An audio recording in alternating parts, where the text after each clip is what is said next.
Tes mic 1 2 3. Oke, kita mulai. Oke, kembali lagi di 7 Weekly Topics dengan gue Albi yang bakal bacain topik-topik menarik. Nah, hari ini gue bakal bawain info tentang mobil listrik atau electric vehicle. Sebelum kita mulai masuk ke topik utama, gue mau minta tolong ke teman-teman semua untuk hit subscribe button below dan bantu di-share, di-komen, dan disebarin seluas-luasnya ke teman-teman atau ke orang-orang terdekat kalian. Nah, without further ado, kita masuk ke topik yang pertama.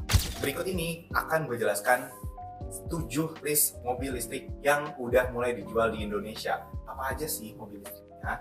Jadi, buat teman-teman yang mungkin baru ngikutin tentang tren electric vehicle ini, yang belum tahu juga, EV disingkat electric vehicle atau kendaraan listrik, itu dapat sumber energi utama dari listrik yang dicas, artinya plug-in ya. Ada juga electric vehicle yang dicas dan dapetin energi dari mesin bensinnya atau hybrid gitu ya. Jadi ada full EV, ada juga plug-in electric vehicle atau PHEV gitu. Nah, berikut ini gue bakal jelasin dan kasih beberapa list, siapa tahu bisa jadi rekomendasi teman-teman semua yang mau tahu apa aja sih pilihan mobil listrik yang dijual di Indonesia. Nah, sebetulnya hal ini selaras dengan harga BBM yang naik baru-baru ini.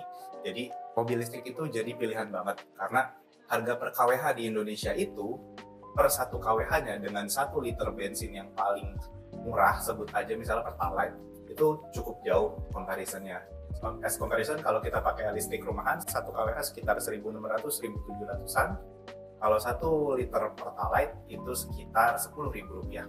Jadi kelihatan ya jauhnya. Tapi harganya bisa bervariasi kalau teman-teman itu charge di charging station yang full fast charging, yang mungkin listriknya tuh bisa 100.000 atau 150.000 watt speednya. Dan itu tuh biasanya per kWh-nya dihargai lebih mahal. Ada yang Rp2.000, ada yang Rp2.500, kayak gitu. Nah, gue langsung masuk aja list nomor 1 dari pabrikan asal China, yaitu Wuling Air EV. Wuling Air EV ini dijual mulai dari Rp238 juta. Nah, mobil listrik ini adalah mobil listrik yang termurah yang bisa teman-teman temui di Indonesia. Nah, Wuling Air EV ini pada dasarnya ditawarin di 2 varian. Yang pertama yang standard range, yang kedua yang long range gitu. Yang standard range itu 238 juta dan yang long range itu dibanderol 295 juta gitu. Harga bisa bervariasi ya teman-teman. Nah, Wuling Air EV ini punya jarak tempuh yang cukup banget kalau kita pakai untuk di dalam kota aja, karena penggunaannya itu untuk yang standard range sekali charge 0-100% itu bisa 200 km dan yang untuk long range mencapai 300 km. Nah, jadi kalau teman-teman punya ini buat commuting hari-hari dari rumah ke kantor, kantor ke rumah, harusnya cukup banget ya teman-teman. And then nomor 2 ada Nissan Leaf. Nissan bisa dibilang satu-satunya merek mobil asal Jepang yang menjual mobil listrik di Indonesia. Produknya adalah Nissan Leaf. Diluncurin pada Agustus 2021. Nissan Leaf punya 2 varian. Yang pertama 1 ton dan yang kedua 2 ton. Bedanya tuh di colornya aja ya teman-teman. Varian 1 ton yang dijual dengan harga 728 juta dan varian 2 ton yang punya harga 730 juta. Jadi dari warna itu kalian bisa nambah 2 juta kalau mau beli varian yang 2 ton gitu. Untuk jarak tempuh masih sama, kurang lebih di 311 km. Nah, mobil ini tuh hatchback dan punya kapasitas 5 penumpang di dalam kabinnya. Nah, mobil ini juga udah cukup pinter karena dia punya fitur Intelligent Around View Monitor dan Forward Emergency Braking. Jadi dia bisa ngerem sendiri dan dia itu bisa ngelihat sekitarnya pakai kamera 360 kayak gitu. Nah, fitur-fitur tersebut di bawah payung Nissan Intelligent Mobility yang berusaha membuat mobil menjadi lebih aman. Jadi itu fitur yang disematin di mobilnya supaya kita lebih safety lagi.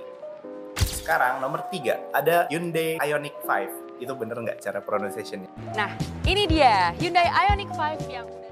Oke, Hyundai Ioniq 5 dijual mulai Rp748 juta. Nah, ini opsi yang lagi hot banget karena apa? Mobil ini dapat highlight luar biasa di drama Korea. Dan kedua, ini jadi kendaraan operasional di G20 tahun 2022 kemarin. Nah, lebih detailnya mobil ini ada beberapa varian mulai dari Prime Long Range, Signature Standard, dan Signature Long Range. Dengan harga 748 juta, kalian bisa ngedapetin hatchback mewah yang punya jarak tempuh untuk yang varian long range itu bisa sampai 481 km. Jadi sekali cas itu bisa full to fullnya atau dari full ke nolnya sekitar 481. Varian ini juga punya opsi tertinggi yang jarak tempuhnya tapi justru lebih pendek dibanding yang prime long range. Karena sebetulnya disebabkan sama bobotnya yang berat, dan kedua dia itu punya velg alloy yang 20 inch. Jadi kelihatannya gede banget sih, tapi otomatis ngaruh ke bobotnya, jadi power to weight ratio-nya ngaruh gitu. Nomor 4 ada selanjutnya dari Hyundai juga, yaitu Hyundai Kona Electric. Nah, bedanya Hyundai ini memiliki beberapa produk mobil listrik. Salah satunya Kona ini. Yang Kona ini punya spesifikasi yang kurang lebih sama Ioniq, tapi bedanya kalau Kona ini jarak tempuhnya lebih pendek, di sekitar 345 km aja. Dan dengan harga yang ditawarkan mulai dari 742 juta rupiah. Hyundai Kona ini yang jarak tempuh yang lebih pendek, tapi dengan harga yang ditawarkan lebih murah sedikit daripada Hyundai Ioniq 5. Next ke nomor 5, ada Mini Electric. Nah, Mini itu kendaraan yang legend banget ya, apalagi Mini Cooper S-nya. Nah, Mini Cooper S itu udah jual full electric EV-nya. Nah, seperti diketahui, Mini Indonesia itu udah meluncurkan mobil listrik Mini Electric pada Juni 2022. Ada dua varian yang tersedia. Yang pertama, Mini Electric dengan harga 945 juta rupiah, dan Mini Electric Collection seharga 955 juta rupiah, dan harga itu off the road. Mini Electric sendiri satu basis dengan Mini Cooper S3 Door karena bodinya itu masih kecil dan tergolong imut-imut ya, jadi mungkin compact. Dan yang terakhir, Mini Electric ini bisa digunakan hingga 203 sampai 232 km dalam sekali cas sampai penuh. Oke, di nomor 6 ada Lexus UX 300i dengan harga 1.431 juta rupiah. Nah, Lexus 300i atau UX 300i ini resmi hadir di Indonesia pada November 2022. Dan tak heran harganya dibanderol cukup mahal karena mereknya juga Lexus ya teman-teman, karena statusnya memang mobil premium. Dan untuk jarak tempuh sekitar 300 km per jam. Dari segi spesifikasi, mobil ini sebenarnya tergolong standar karena masih ada mobil lain yang punya jarak tempuh lebih jauh. Tapi kembali lagi, karena yang ngebawa itu brand Lexus, jadi wajar kalau harga yang ditawarkan berbeda karena materialnya juga premium. Dan di nomor 7 ada DFSK Glora Electric atau Dongfeng Sokon. DFSK ini adalah model yang cukup spesial di ulasan kali ini karena modelnya itu boxy, jadi mobilnya kotak gitu teman-teman.